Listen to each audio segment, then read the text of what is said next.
Got 50 tabs open. What up, y'all? It's your man, Abuamerican. I am back. Said I was gonna start doing shows again, and I'm back with a guest that I have wanted to have on for the longest time. Welcome. Well, how would you like to be known as? Son of a Tech, is that good, or should I call you something else? Yeah, Son of a Tech is great. I mean, I go by Blind Run on the internet, I always say, and Matthew in real life. You can call me whichever one you like. I've been called worse in all cases. Okay. Let me keep this we are live. I call you Base Crypto Bro. I saw that. I don't know how accurate that is, but we'll go with it. I kind of feel it is. I mean, I was kind of surprised when I saw that you were like doing jiu-jitsu, and you had some non-woke ideas and concepts. I think most people who have kids have non-woke concepts and ideas. I think that's not true actually.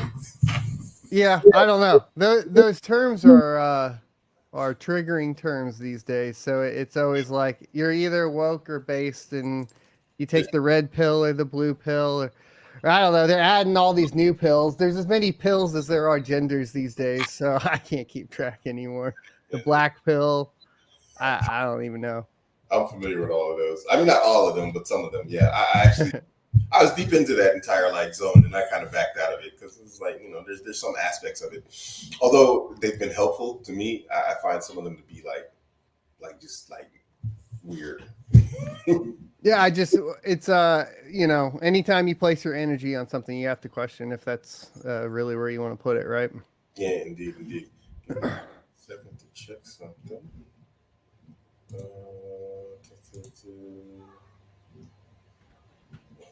Okay, cool. All right. Yeah, so let's jump right into the first question I gotta ask. Now, all right. In case anybody doesn't know, Son of a Tech, he's a crypto miner. He has a YouTube channel, quite a pretty large one. Decent following, large following on Twitter also because of his expertise in crypto mining. Is crypto mining dead? No, it's just gone the way of everything else within society, which is to the top, right? By that I mean essentially like any other industry. When tech was brand new and websites were popping up, you had a bunch of small startups. You had, the individuals that had their own companies surrounding, the Web 3, or not Web 3 now, but Web boom and all of that, right? And then eventually it consolidates down, on the hardware side. You go from data centers being run by a bunch of little small companies around the US and the world to just a few, right? Gets consolidated down to Google, AWS, and Microsoft, right? That's what's happening with mining now, right? Because it's so competitive, and that you're basically just competing for rates, right? So the more power you're able to utilize, the better rates you're going to get in general, right? So the larger investment you have, the more competitive you're going to be on the network, which means you can mine at lower and lower price of Bitcoin and outpace the rest of the market. So we're consolidating, right? What we've seen in this bear market, for those that are not familiar, a bear market's when, the market's trending down and then kind of flattens out. That's what's happening in crypto right now. That has turned into, essentially on the mining side of things, a bunch of mergers and acquisitions, right? So all you're seeing is everything kind of flowing into a few small companies, right? So should this be viewed as like centralization? So we're moving actually away from decentralization to centralization? So there's a few different, like when we talk about cryptocurrency or Bitcoin or anything, right? As it pertains to decentralization, there are multiple avenues you could take there. One is just nodes, right? Nodes are free to run. So, it's based off of peer-to-peer networks, just like something like BitTorrent or along those lines.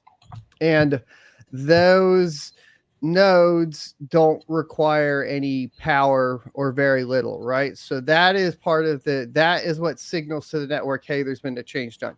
So decentralization from the network standpoint, as far as amount of nodes online, very, very good. The risk that you play on the mining side of things, of course, as we start to see mining start to centralize more and more and more, is that you have really a liquidity problem, right? Because you have fewer individuals that have control over a larger amount of the base block coin or the coin base, right? So Coinbase is essentially a term that describes, obviously there's the website, it was named after this concept though, the fresh, newly minted Bitcoin that comes off of the Coinbase, that it goes to the miner for the block reward, right? So in Bitcoin's case right now, it's at like 6.25, right? Or something along those lines. So 6.25 Bitcoin is paid out every block to the miner for solving that block. The less miners you have on the network, the more that new emissions is consolidated under a single entity, right? And so that in and of itself can become, like I said, a liquidity issue from a centralization perspective. The other part on the miners, providing consensus or whatever, would be if it did consolidate down to a point to where a single entity had, a majority share of the hash rate on the network, in which case you could theoretically compromise the network. Bitcoin's so large that I don't think that will happen. And by and large, what we've started to see as far as on the, let's say, the more controlled state environments, let's say like Russia and China and so on, they're starting state operations. What this ends up probably looking like in the future, if I had to take a bet, is it's going to be a country's hash power is what we're looking at, not an individual company or an individual's hash power. Okay, that's interesting. I never thought of that like that. Okay, wow. While on the topic of Bitcoin, and you mentioned like 6.25, I think it was, for a block reward. Yeah. I heard, maybe you can confirm this. I heard that now, what is it? Transaction. What was it? If you transaction fees. Yeah, transaction fees were like looking pretty juicy. So transaction fees, once ordinals came onto the network, started to come up and start to get close to the level of the block reward. So there's a couple concepts in Bitcoin. Are you familiar with the halving cycle? I can cover it for guests, I suppose, but halving cycle is every 4 years, the amount of newly minted Bitcoin that gets paid out to a miner is reduced by 50%. And when that happens, obviously that changes the economics pretty significantly. And this is lined up with the bear and the bull market of crypto every single time. In fact, if you had saw the pattern on the very first cycle, you could repeat that process over and over again. You buy during the bear market, you sell during the bull run, and it's literally runs on the same schedule. You can time it. What the question has been for the longest time is, when do we break that and go into a macro cycle where the halving of Bitcoin is not impacted or is not as impactful to the price of Bitcoin as it has been previously? And that will theoretically happen when the fees of the network, the amount people are paying to transact on the network, reach the block reward, right? So the block reward's going down every 4 years. Once the fees come up, then that will be when we break out and really this cycle goes away completely. By my estimate, I think we maybe have like 2 or 3 more cycles. However, the caveat that got thrown into here recently, as you pointed out, was the caveat of the ordinals. And ordinals are essentially NFTs on Bitcoin, to put it in a very basic sense. And you remember the fee problem that Ethereum always had because of NFTs, right? So this translates over onto the Bitcoin network as well. There are other issues going on there too, with back-end deals from the miners, processing them, some questionable actions on mining pools we've seen from Luxor and so on. But when it first kind of came out, ordinals looked like it was going to bring that fee level up to the point to where we're going to break into macro cycle on this next cycle. However, it died off, right? That came back down. So while there was that initial excitement, that's kind of gone away now at this point. Interesting. Okay. Because I was actually thinking about getting into like, Bitcoin mining with, we were talking in the backstage about like, hosting and whatnot, and I was thinking about buying a couple of S19s because that was advised, like, buy some S19s, store them down here and whatever else. So I was actually just looking at maybe like getting this bed, just letting it run. Gear change. You ready for a gear change? Sure. BJJ. What got you into BJJ, man? I was so shocked to see you doing jiu-jitsu. And what belt are you right now? Yeah. So I'm a blue belt. I'm not like I've been doing it about 3 years. I injured myself this year, so I haven't been going as much, but or at all actually right now. That aside, though, yeah, I started I guess a while ago, 2020, Okay. I believe, and maybe 2019, end of 2019, I think, actually, maybe something like that. Anyways, regardless, what got me into it was, I think, the normal, you're browsing YouTube, you're listening to people, and everywhere I listened to stuff, it was like, well, jiu-jitsu is super hard and you need to be dedicated. And at the time, crypto was doing really well. I had kind of quit the 9 to 5 and was looking for something complicated to do that I could dump into. I always replace one addiction with another, and my daughter says that you're a workaholic, so that may be true. So I was trying to replace work with some other work, and I was like, okay, well, we'll do jujitsu. So I'd wrestled a little bit in like junior high, that sort of thing, and it seemed like something that I could get, just build up as an individual, right? Learn something new that also makes you, I think, in my opinion, both more confident and more humble at the same time. And that's something that I realized more and more after I started it. But that's a very unique benefit to jiu-jitsu that I don't think is easily replicated across any other activity. And so I thought that was really beneficial. So I got addicted and went, I was going like twice a day for quite a long time. So yeah, man, I love jiu-jitsu.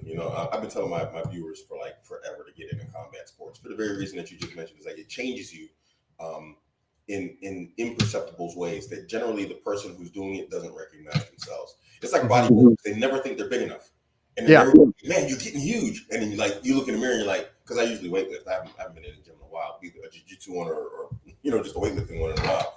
And it's, people are like, man, you're getting massive. I'm looking in the mirror, I'm like, dude, I don't see it.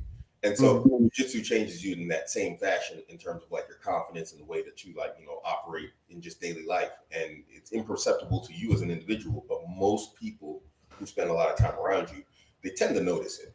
And so I'm a big advocate of that.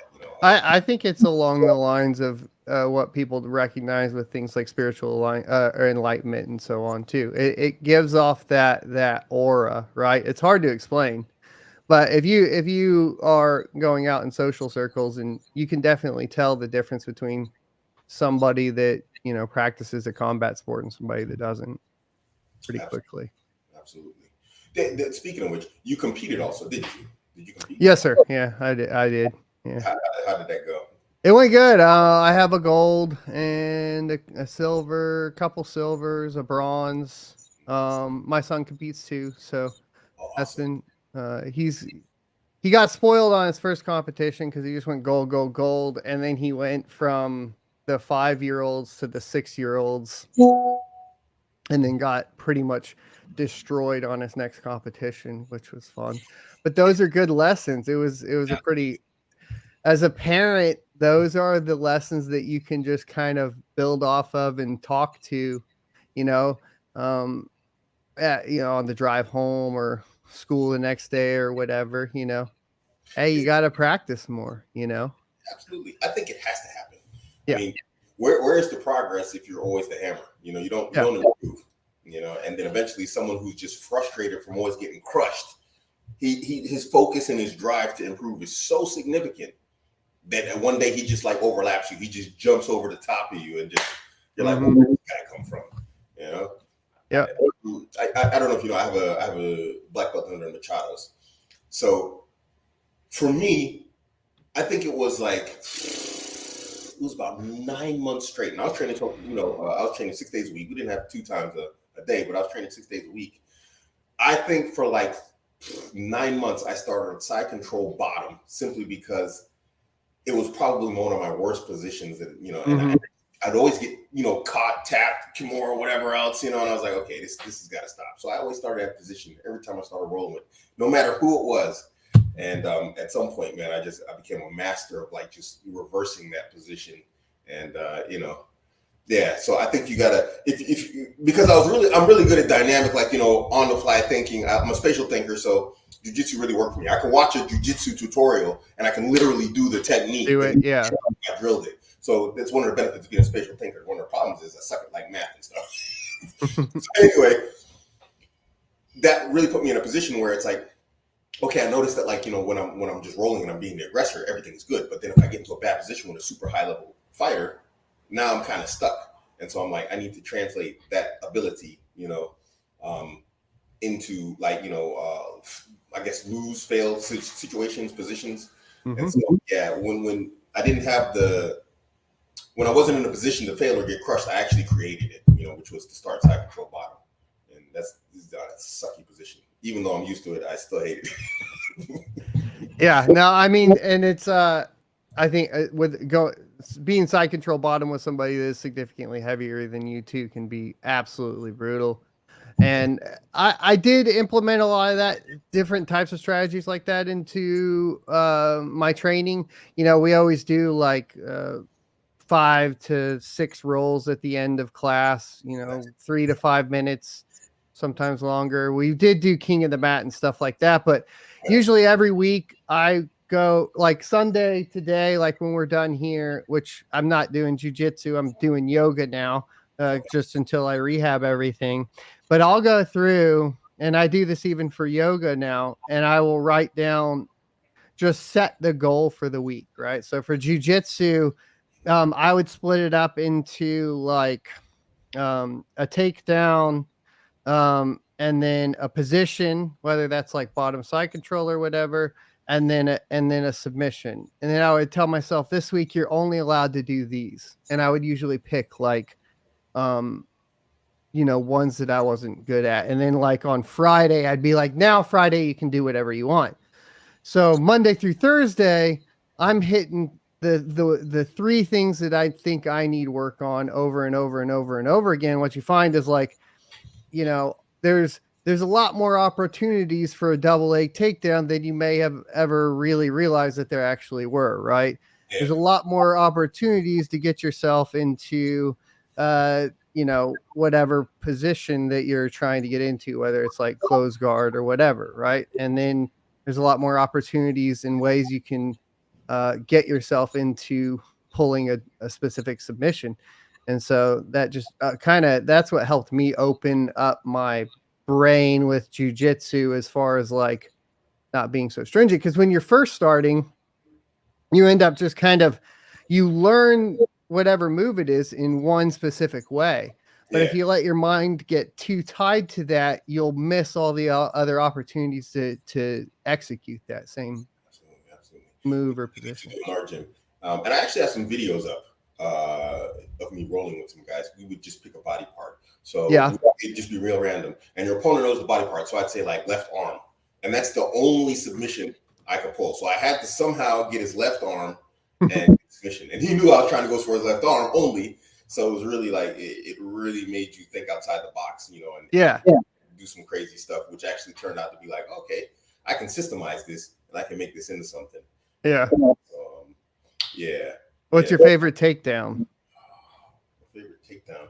You know what? What is his name? What is his name? Starts with an S.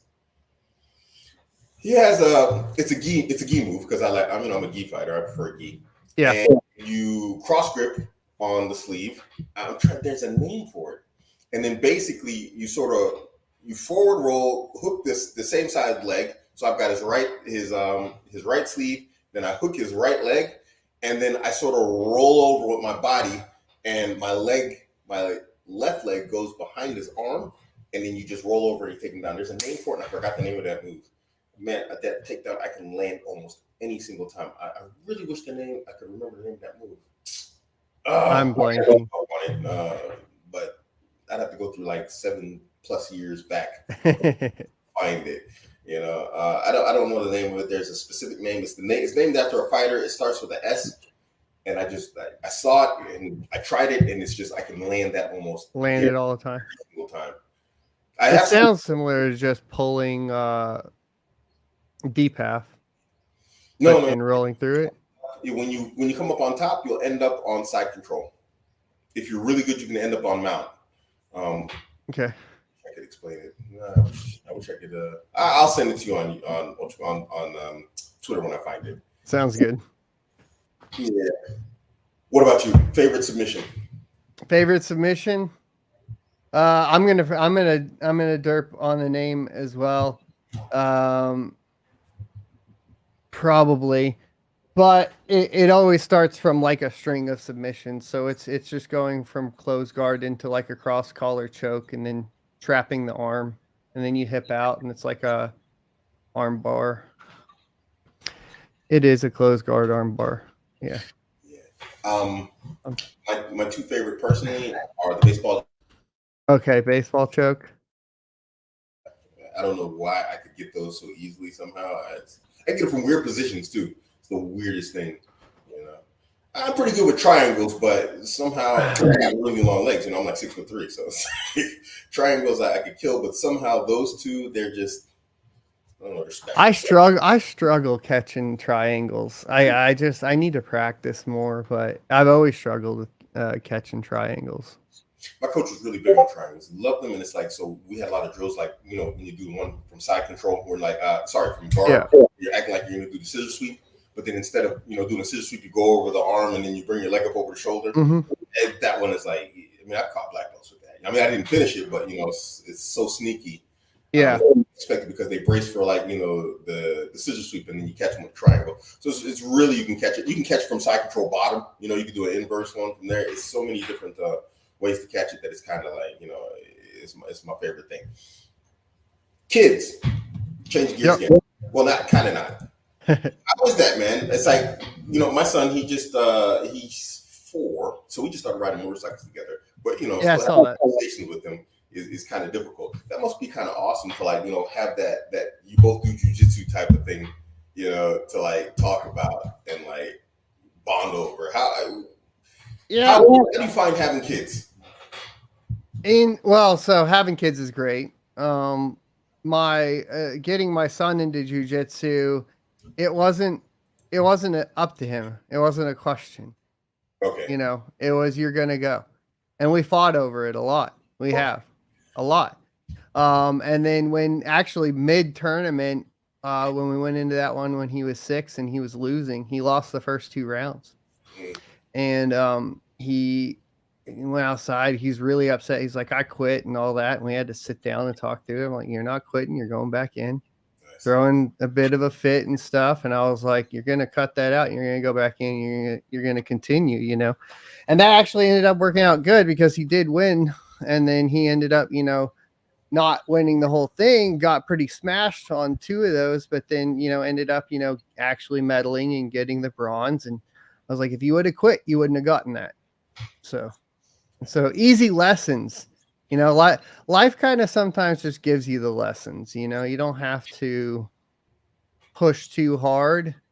The only thing you have to, I think with my kids, I try to just, it's all about doing. I think even in my life, it took me way too long to learn that it's all just about doing the thing. The actual thing that you're doing doesn't always necessarily matter, just as long as you do and complete the thing, whatever that is. So I think that's like my primary thing I try to teach them. And then life just seems to present the rest of the lessons naturally. Absolutely. The stick-to-itiveness, I think it was called in that cartoon. What was it? Thing with the penguins. Yeah, a lot of people don't have that nowadays. Everybody just wants, like, you know, easy mode. They want, you know, and getting kids to understand that. Yeah. Exactly. Well, I mean, it's everything online is inundated to make you the victim, right? Like every time I get on to like TikTok and Instagram now, it targets me specifically, which is interesting, right? Like it'll be like, oh, this catching this girl cheating or whatever, or let me go through your phone, or it's like, and then like it's these weird staged things, and you're like, what? But it's just to like make out a victim there and be like, Yeah. oh, look at this poor guy or girl or whatever it is. But I don't find it to be beneficial, but I think you're correct. I think these days we're incentivized to go that route, right? And it's the easy button. It really is. What I like to tell my viewers, one thing I always talk about is just like, yeah, if having that determination is going to put you so far ahead of the competition. So when it comes down to children and teaching them that, especially when you have an entire media monster, hydra monster, trying to teach them otherwise, yeah, I don't know. I don't even know where to go with it. It's just, being involved and being like, being their hero. That's the opportunity you get when you actually have things that you can bond over. Because I don't remember who said it. He said, "Men bond by doing, women by talking." So it's like, so when you have that with like your son or something, and you can do that type of stuff, it's really, gives them a head start in life. Well, I do it with my daughter too. She doesn't practice as much as he does, though. So, she has started getting more into chess though, because we do chess as well. And when we were on vacation, we played a lot of chess because we were just in a cabin or whatever. Yeah. And he was absolutely romping her, and she's 11, he's 7. So she was like, I can't. She's like, I need it. Can I get the chess app? And I'm like, yeah, we'll get you all that, and just get to it. Because so that I think all those activities, I mean, and it's fun, right? So you're getting all of that, whether it's jiu-jitsu or whatever the activity is, and that bonding level, even if it's just playing video games with your kids, it's all about doing. Do you play video games? Like yeah. Back here, I got video games here. I play Division 2. I actually have a monetized gaming channel. Nice. I don't monetize it, but I play Division 2. I upload some videos. That's my wife's account. We play together, my wife and I. Nice. We've been playing Fortnite because the kids are obsessed with it, and I'm always trying to do no build because I crossed a line now, like where like I just I can't add whatever additional moves I need to learn in that concept of building the big towers really fast. Okay. I don't know why. I've played video games my whole life, but like that concept of just like, my daughter's like, just turn 90s, and she's like spinning up a big tower, and I'm like, I'm gonna sit down here and try to shoot him, I guess, because I don't even know how he got up there in the first place. But we're just getting old, man. It's like game controllers. Back when my kids got PlayStations, X, X, Y. I'm like, dude, what? How many buttons do I need to learn? It's like, let me just stick to my, low key. Yeah. Spam Y. Yeah, it's a sign of getting old, man. Dude, you're done, man. Yeah. It's rough. Yeah. But then you also get to meet, I mean, like the Fortnite thing, that's a good way to like learn who they're communicating with online, and all of that. Like, I mean, Fortnite has really good parental controls, so does the Xboxes and all of that. So those are pretty much in place. And so they have to ask me, if they can add friends and whoever they are.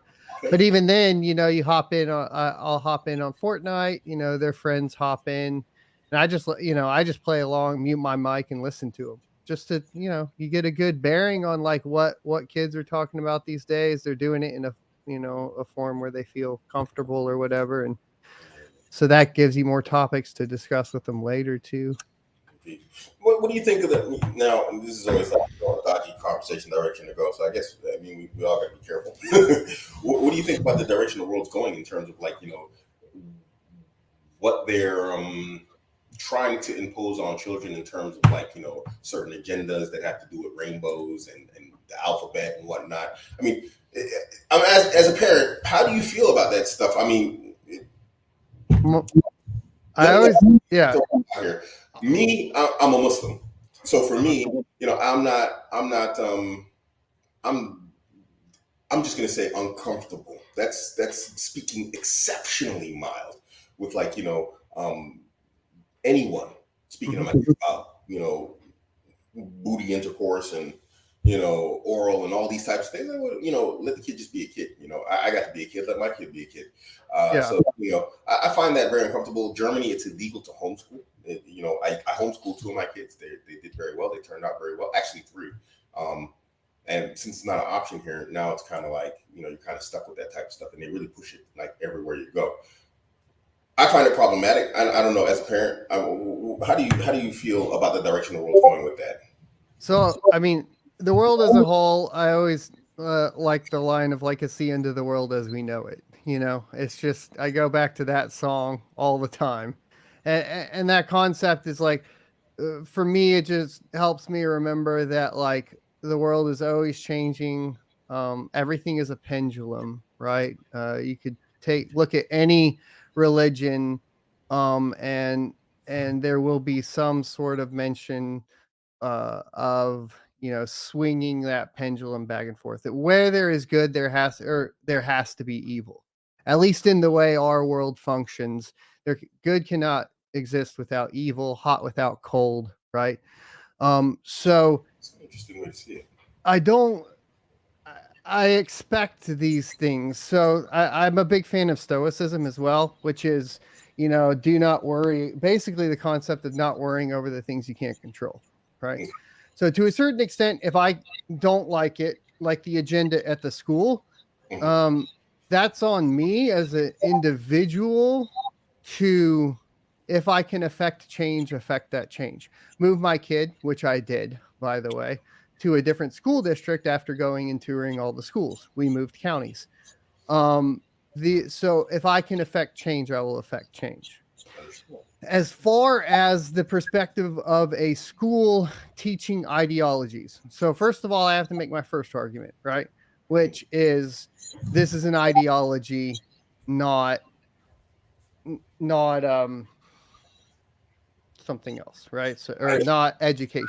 Not education. Right. So what we're talking about is essentially the idea of forcing an ideology on children that are not yours, which I am adamantly against. And that is across the board. I am against them teaching religion in school, anything ideology, right? That should be left to the parents or the community that the parents have decided to work with to do that with, right? If you're Muslim and you have that community, the Muslim community that helps bring up your children in that faith, then that's your decision. Okay. That's how I feel. But if you came to my school and you're like, we need to implement this ideology in the school, I'm going to tell you, hell no, pound sand, bro. I'm going to say that I'm against that, period. So that's how I look at it. But I do believe that what we are experiencing politically, as far as this shift goes, is an ideological shift. So I do believe that now we have crossed the line. And I think we need to start calling it out for what it is, because everybody on that side always wants to say separation of church and state. And we need to say, look, by definition, what you're teaching here is church. Keep it separate.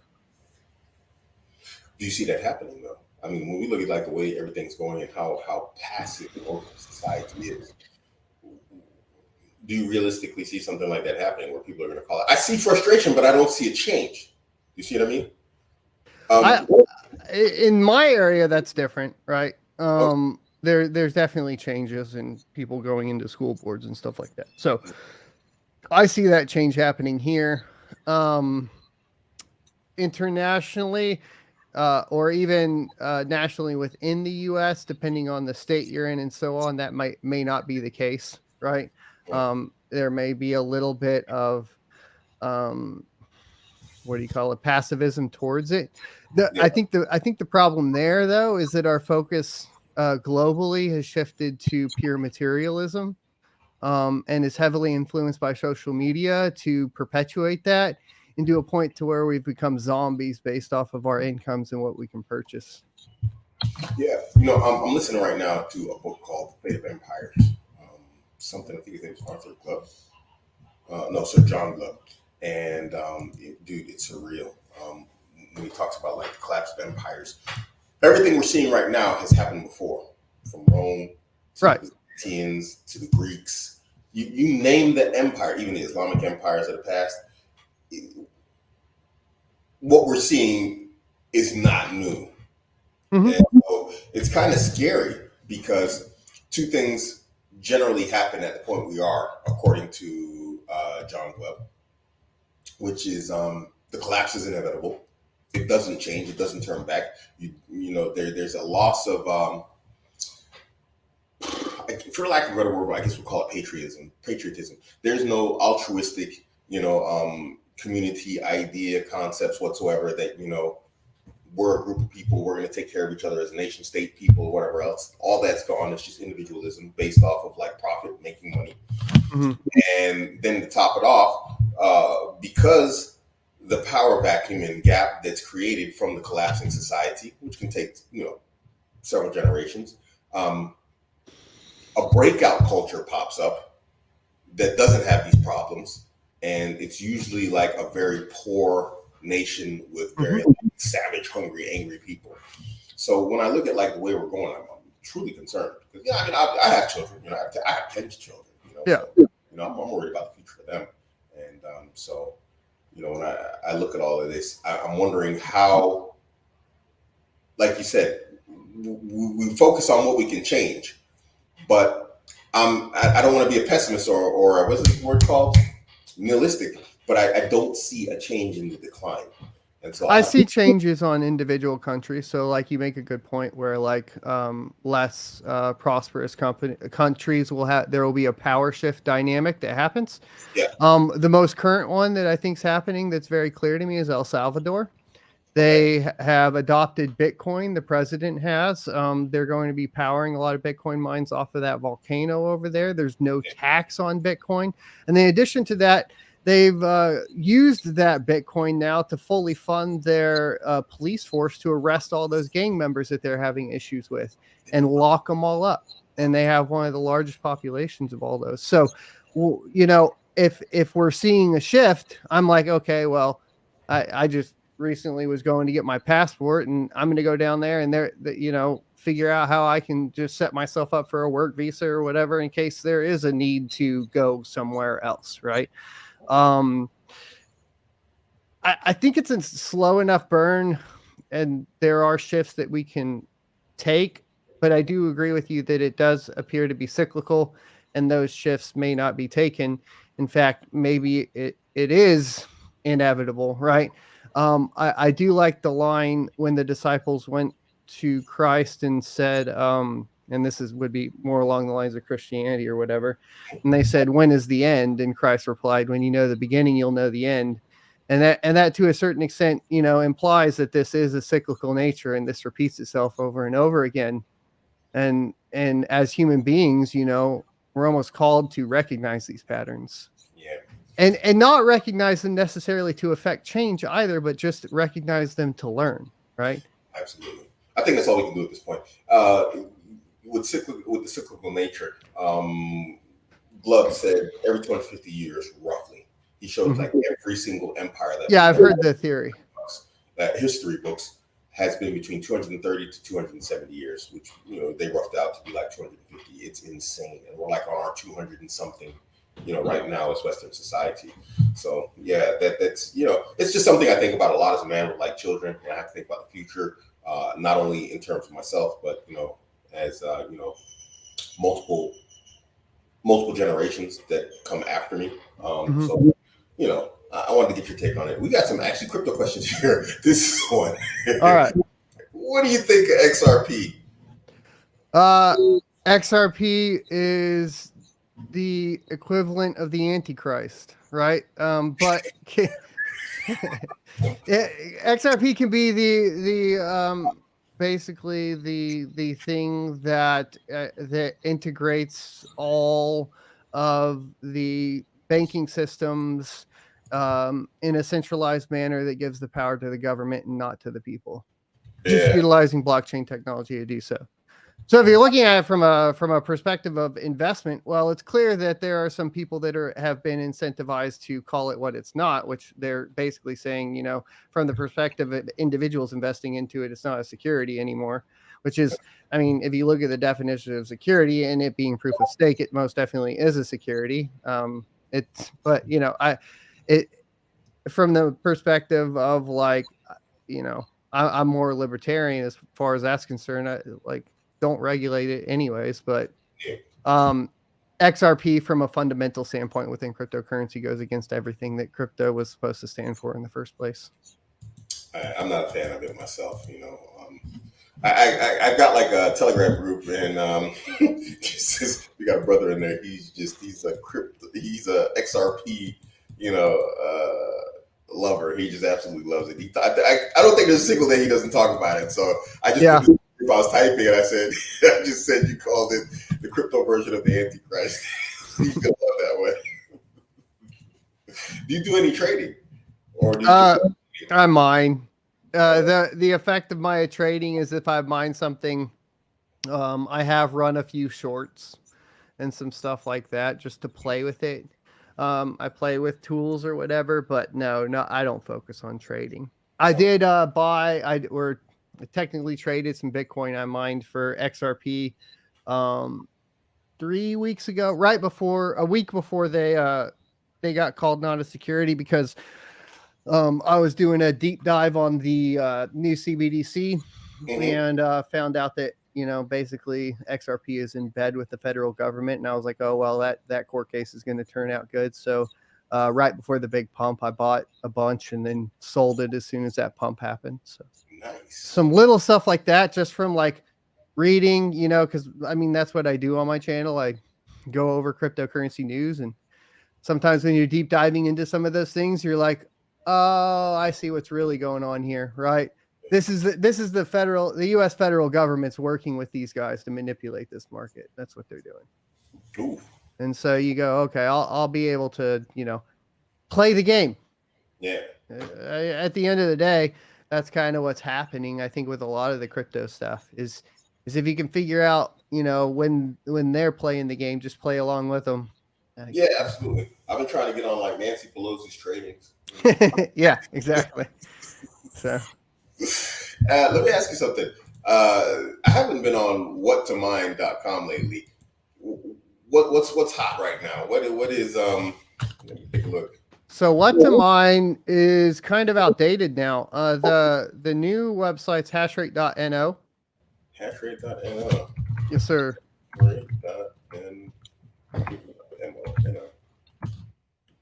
But a lot of the coins on there are going to be small cap. Mining's pretty rough from the GPU perspective. Mm-hmm. Obviously, we had the big pump from Caspa, but that's moved into FPGAs and ASICs now. So from the GPU perspective, not really something there. But to be fair, from the pure investment standpoint, Caspa is a pretty safe bet.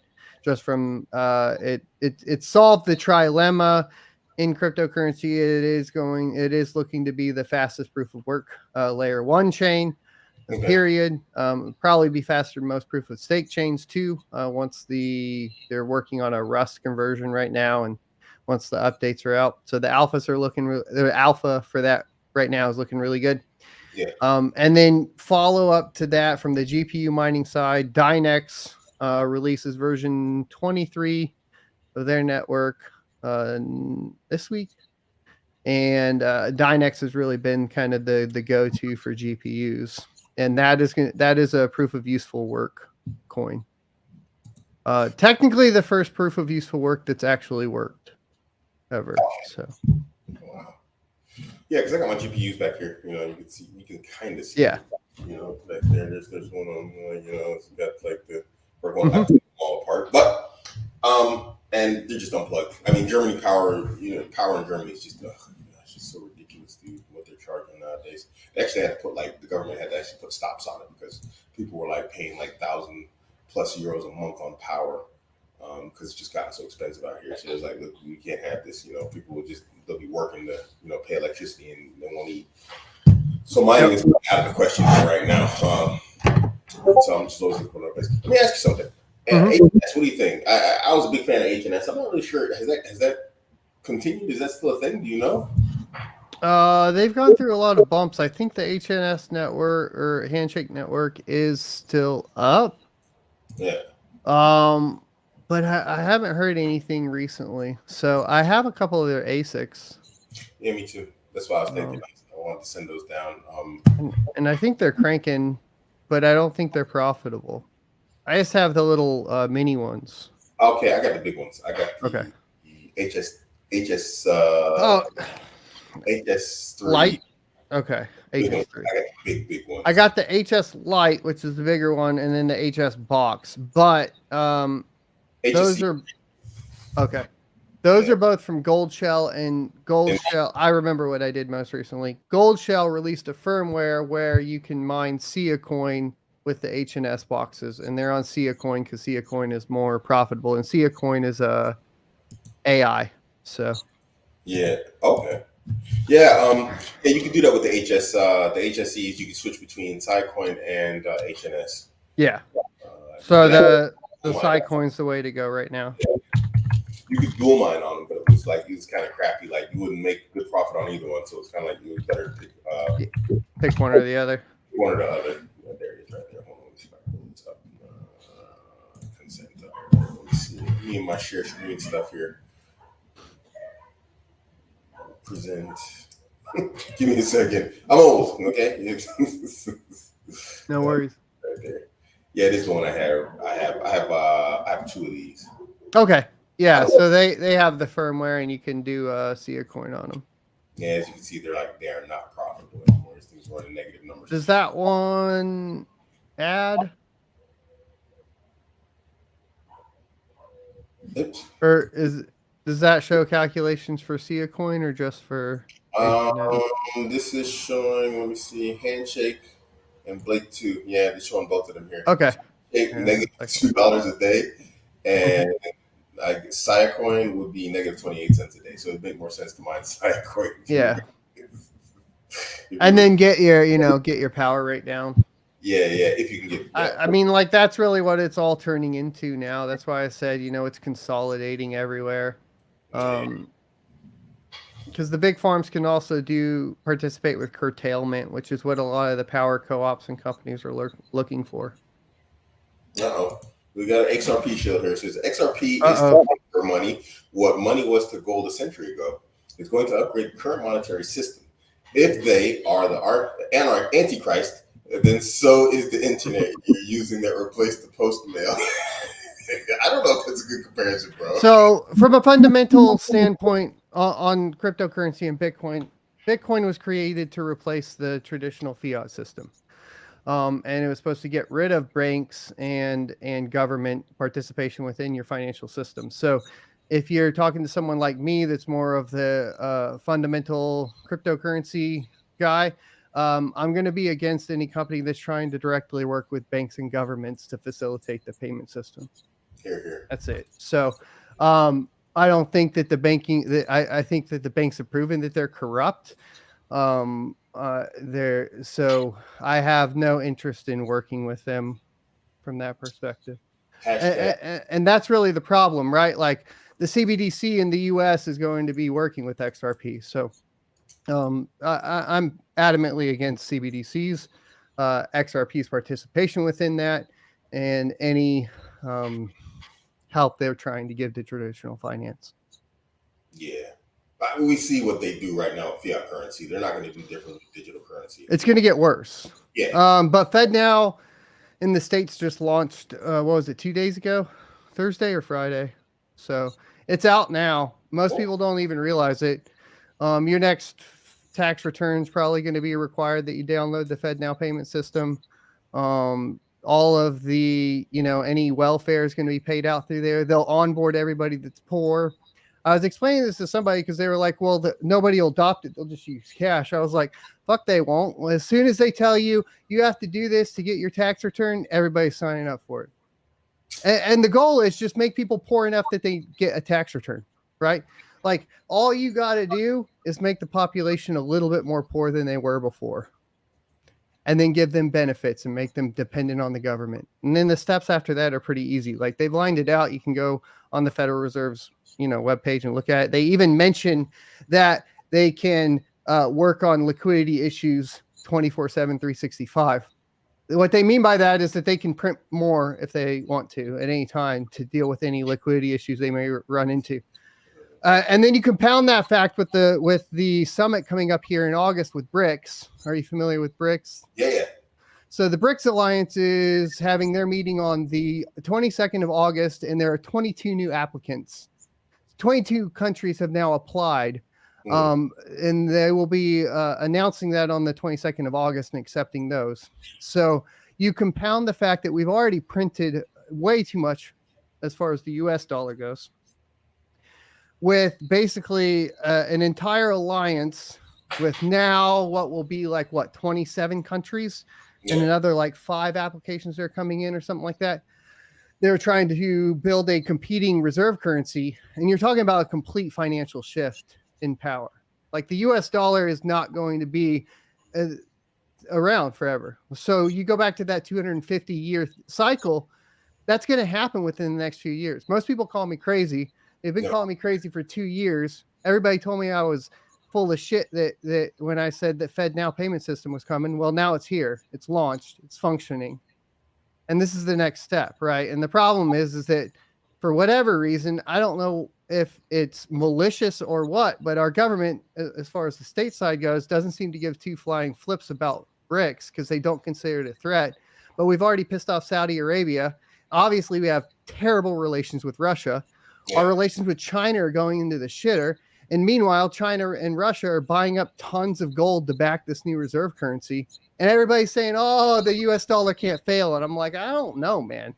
Like, this doesn't look right. The dollar. I mean, we're now actually seeing oil trades happening with currencies other than the dollar, which used to be the state. The yuan, 20% is in with the yuan now, right? Because Saudi cut that deal. Yeah. And that is also specific because people always point to military. They'll say, well, the U.S. military presence is super strong. And it's like, if it was Saudi wouldn't have made that deal. No. The reason Saudi made that deal is because of our our decline of military presence and ability. Absolutely. So that argument's bullshit from the very get-go. Yeah, we were talking about that earlier. For anybody who came in here, it's like it's going to be interesting times. Interesting times are coming ahead. So. I actually just made a video about kind of in this direction. I was walking with the family out in the forest today, and there was a tweet from a brother. He was saying basically a brother, when I say like a homie, and saying, I'm going to tie this in. It's going to sound off topic, but I'm going to tie this in. And he's saying that if anybody shares videos of violence or extreme violence, he's going to block them and report them. And I replied to him that it's these are no longer the times where enlightened peacefulness are favorable attributes. That doesn't mean we become violent people, but I mean I have to teach my son to be in a way that I didn't really have to be, which is you have to be a civilized savage. You can't shy away from violence and all sorts of other types of stuff. Don't be violent people unnecessarily. But this new world we're coming into, we see it already with the immigrant problem. And yes, I'm going to say it, guys, immigrant problems. I'm an immigrant to Germany. I'm going to say it. We have a lot of immigrants that don't respect local laws. And the law is not used to dealing with people from low trust societies because they've been dealing with people from high trust societies. And so these are people who have no compunction whatsoever on exercising violence. And so when everything really starts just hitting the fan, if you don't have this ability to say, hey, look, you know what? Within my group, my people, my family, my tribe of people, or my community, we have high trust. But outside of that, there's just an absolute lack of there's zero compunction towards violence. Then you're going to suffer from those people who do have that mentality, Right. And so with the world turning into what it is, man, it's, I don't know, man. There's a lot going on. It's kind of hard to keep up. Well, I said from a previously, from a government control perspective, right? The goal, if you want to control a population, your ultimate baseline is you want to make people just poor and dependent enough on you that they will kill for you, but not kill you. Gotcha. That's wild. That's interesting. I've never heard that before. I like that. So poor enough that they'll kill for you, but they won't kill you. Right. It's happening whether you like it or not. The question is, can you benefit from their plans financially, and is it halal to do so? That's something for a scholar. Milano's best. I mean, do you see like silver lining in this? Like, when all of this, like, I mean, obviously with every turmoil, we see that there's always an opportunity to, like, make a win. Right. Well, we're going through a digital transformation. It started with the internet and so on, right? And what we're transforming into is taking the financial piece of that and going digital with it. So with that, right, just like we saw with the internet, there was a shift of power, right? There's the Mark Zuckerberg now. Mark Zuckerberg didn't exist before Facebook and before the 2000s. He didn't exist in the 90s. There was nobody of his influence that existed at that time either, right? We have the Elon Musks now. So there will be a shift of power. The question will be, and I talk about this a lot, we're basically at a fork in the road. There's Bitcoin and there's CBDCs. There's decentralized currency that puts the power back in the hands of the individuals. And there are centralized currencies that put the power in the hands of a few. Okay. So as a society, we could influence that to a certain extent to where we go the Bitcoin route and we get some sort of freedom. Now, it's still traceable, both of them. So that's going to shift and change no matter what. All of this is going to be traceable.